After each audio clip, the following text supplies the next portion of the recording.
Welcome to the WRAL Daily Download. I'm your host, Amanda Lamb. In today's conversation with Cary Heise, we're talking about a local nonprofit here in Raleigh that is doing something very unique. Imagine you're a woman just getting out of prison and trying to get a job, or you're living in a shelter and trying to get a job. There are so many barriers for women coming from vulnerable situations to employment, for women struggling with poverty, emerging from human trafficking or domestic abuse. Finding a job, well, it can seem hopeless. This is where Designed for Joy steps in. The Raleigh nonprofit has trained and employed more than 120 women in the past 6 years and paid out more than $400,000 in living wages. And it's not just about jobs. DFJ takes a holistic approach to helping women reach their true potential.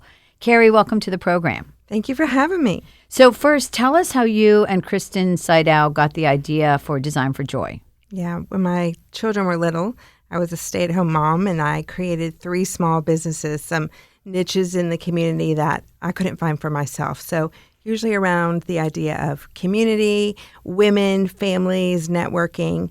And while I was building those businesses, I was also doing a lot of international mission work. So we've been invited around the world to help artisan groups, to encourage them and inspire them. Ultimately, what they were doing was inspiring me. We were already helping women who were in vulnerable situations in Raleigh, but we weren't helping them with what they really needed, which was safe living wage work. And so we created this 501c3 and started a living wage platform right here in our backyard. So how does it work? How do you find the women? What do they do for you? How much money do they make? How long do they stay? Yes, so many questions there. So women are referred to us by 30 plus local organizations, nonprofits, ministries who are helping women emerge from trafficking, homelessness, time in prison, substance use, and refugees. The job that we have for them is creating a brand of leather handbags, jewelry, and home decor. We pay $16 an hour. We have about 20 to 25 hours a week for these women. And we create space for them. It's transitional work. They come and work for us for about 3 to 6 months, and we give them space to build their confidence, refresh their resumes, and get back into the job market feeling better equipped. And where are they going from here? I mean, obviously the goal, right, is to work for you and then kind of build their background so that they can go out into the workforce. Yeah, the goal is full-time work, having someone prepared and equipped for full-time work. That's not always success for every woman, especially like a single mother or something. They need some flexibility in their lives, but they're definitely better prepared to find more stability and security. Okay, we'll be back after the break. Welcome back to the Daily Download. So women stay in the program for about 3 to 6 months and they transition. What are some of the jobs? I know that you've had some really great success stories. What are some of the jobs and other things that these women have been doing recently? I know somebody bought a house. Recently, 2 of our women bought homes. They both happened to be refugees. So that's a beautiful story to see women come to the United States and find security and stability and for their families. Some go off to construction. Some go off to hospitality jobs. Several have become peer support counselors, which is an excellent way for them to give back and advocate for other women.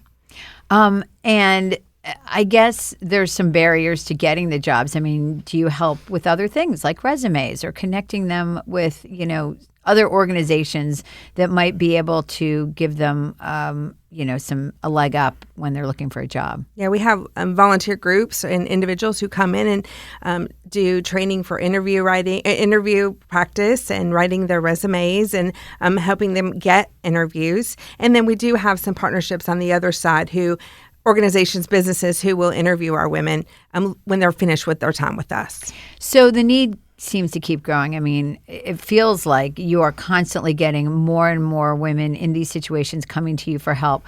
How do you keep this rolling? Because obviously with a nonprofit, you're competing with everyone else who's doing good work in the community. So how do you keep this rolling? Well, the need is ongoing. We're not going to solve affordable housing issues in North Carolina anytime soon, and we're not going to solve the trafficking issues that happen in North Carolina anytime soon. So we are preparing for the next 100 women. Ways you can support Design for Joy are volunteering. You can donate. You can certainly shop with us. You can advocate for us. Most recently, Bank of America, this is the second year in a row that they'll be supporting Design for Joy. Their focus is economic mobility, and so they granted us $20,000 for the stability that we provide women and through living wage work and immediate employment. So I know we were talking about some of the success stories, and so I would imagine you try to follow up with them when they leave, a lot of them, to see how they're doing. Have you had a moment that's been personally for you that's just really touched you? Several, of course, but probably most recently we had a woman who came to us in her 50s, and she had lived a decade in Wake County in isolation in a trafficking situation. And when she came to work for us, it wasn't really easy to work with her, but you can imagine how we have to create space for women to trust others again. But she did graduate from us, and she went into full-time work for construction. And every once in a while, she'll pop into the studio to give us updates. And most recently, she had gotten a puppy, adopted a puppy, and then bought her own home. And it's so beautiful when everything comes full circle and a woman comes back to us and either donates or volunteers or even buys a product. So that's got to feel really good. Amazing. So you have also an event coming up. This is kind of your annual event, and you celebrate your milestones, and obviously also try to gain some more financial support for the organization. Absolutely. So Design for Joy is 6 years old, and our Evening of Giving is an annual fundraising event. It's our goal this year is to raise $125,000. That's equivalent to 8,000 living wage hours, and it'll be at CAM. Everyone is welcome September 14th. You can purchase tickets on our website, but we'll have a band and we'll have 2 entertaining MCs. We'll have some shopping opportunities, and we're even bringing one of our big commercial-size sewing machines and a couple of our sewists to teach you how to sew something. Oh, I think that would be a big challenge to teach me. So, you could try. Cary, thank you so much for sharing your mission with us, and thank you for listening to the WRAL Daily Download. If you'd like to hear more about things to do, places to visit, and restaurants to enjoy in North Carolina, check out WRAL Out and About, a weekly podcast from WRAL News.